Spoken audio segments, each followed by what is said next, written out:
দর্শক, আলু ক্ষেত থেকে আপনাদেরকে আমি স্বাগতম জানাচ্ছি। আমি আরিফ চৌধুরী। বাংলাদেশ কৃষি প্রধান দেশ।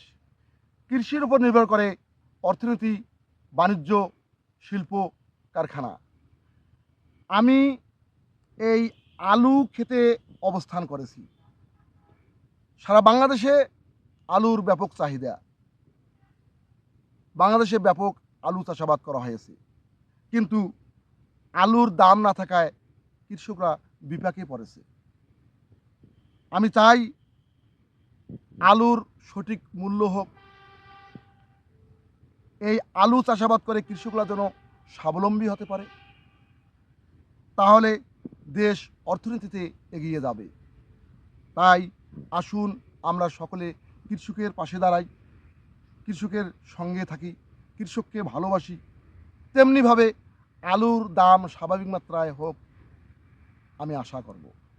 দর্শক, আলু ক্ষেত থেকে বিদায় নিচ্ছি। ভালো থাকবেন, সুস্থ থাকবেন। আল্লাহ হাফেজ।